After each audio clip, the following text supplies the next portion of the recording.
गाना ही होके को चाहिए कि एगो होता के पिछवा से कि लगाई दी चोलिया के कोई भी कुछ कह ले, बाकी तो तू जागरण में जाके गावा खाली गाना लगे बता। हम तो गर्व से गाई कि हमरा के कवन हाथ लगा कि हमारा रहते बोल रे भैया कि कवन बात के चिंता बा, तोरा के कवन हाथ लगा दी अजबले बिकुआ जिंदा। पहले भैया आज जौन बहन के शादी में हमने आई बनी तो जहिया लड़का हुई तो सोहरों का भी हमने सब कोई आई। और हमनी के एक परिवार बनी जा, परिवार में शादी होके अब परिवार के लोग ना आई तो मुमकिन नहीं थी। तो हमेशा हमनी के साथ बनी जा। और चाहे कोनो भी सिंगर बने आज के समय में डिजिटल इंडिया बा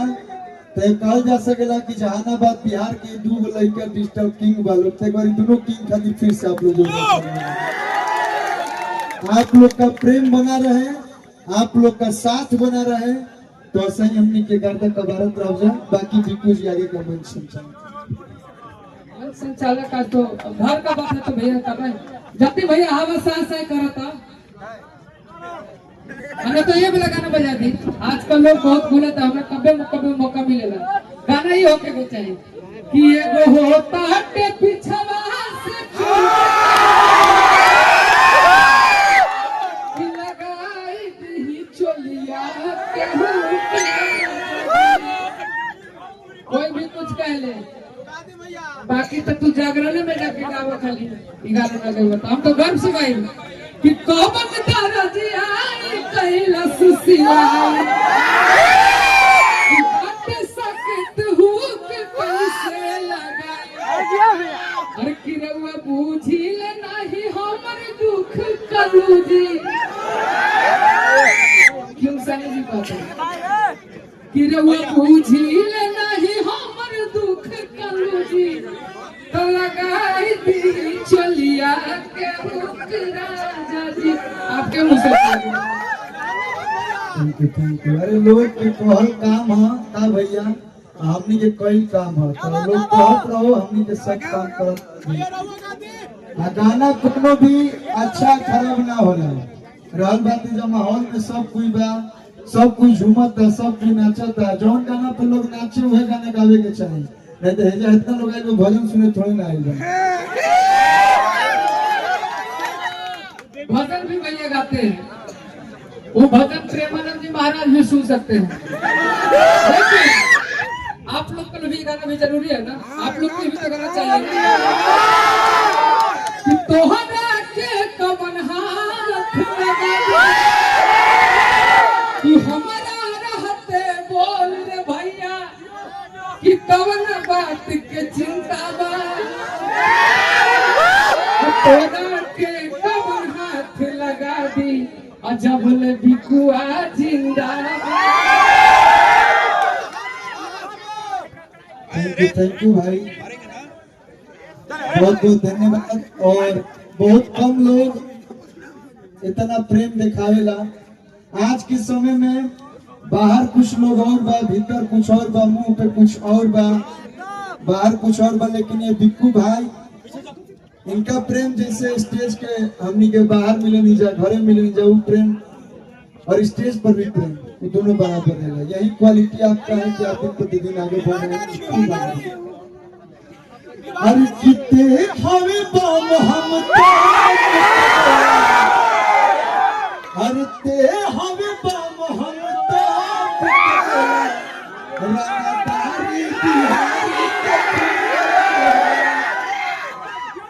जिला जहानाबाद।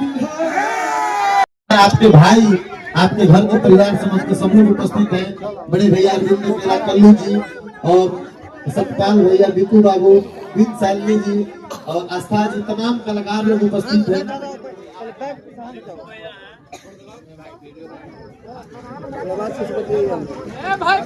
हेलो तो मैं ऊपर चढ़ से नीचे आ गया ऊपर जाएगा जो ऊपर के आगे खड़ा रहिए क्यों नहीं यार थोड़ा हट जाइए आप लोग सिग्नल छोड़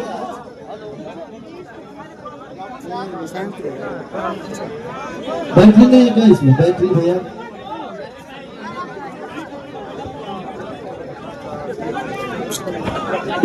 हेलो बैटरी है इसमें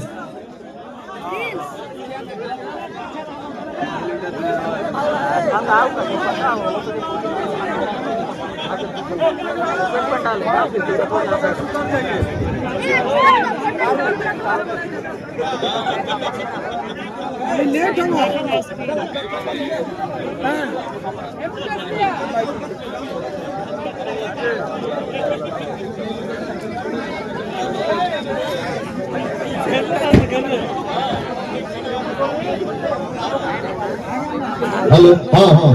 चलिए साउंड ओके बढ़िया बोल रहे लो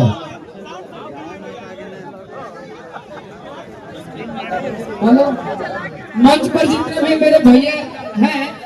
आप लोग उतर दे नहीं तो एक्स्ट्रा में हम ही 4 लोग हैं हम ही लोग उतर जाते हैं हम नहीं आएंगे ना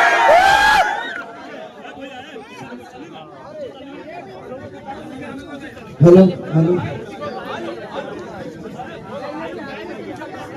हेलो सबसे पहले तो जितना लोग जो उपस्थित हुए सब लोग के सादर प्रणाम गोर छू के गोर लागत नहीं एक बार ताली बजा के आप लोग हमको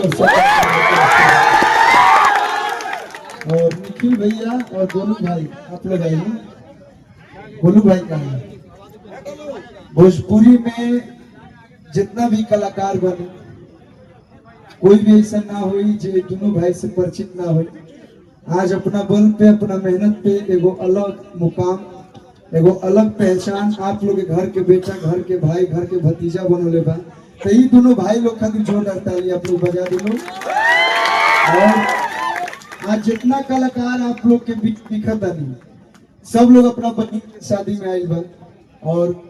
भगवान के लीला केहू नहीं खे जानत और बारिश इतना तेज हो गई उनका सामने केहू जीत भी ना पाई फिर भी आज जितना लोग भी उपस्थित भइल बनी चाहे हम हो की चाहे शिव कुमार बिक्कू भाई बाणे चाहे आस्था जी शालिनी जी और भोजपुरी के मगा के जितना कलाकार बनी ये सब निखिल भैया और गोलू भाई के प्रेम एजा खींच के ले आइल बा तो चली ये फंक्शन भी अब शायद शुरू हो धीरे धीरे लेकिन जितना लोग आइल बा अब तारे बियाह में फिर से आने के आई अब के जान रही गर्मी में बरसात हो जाए भैया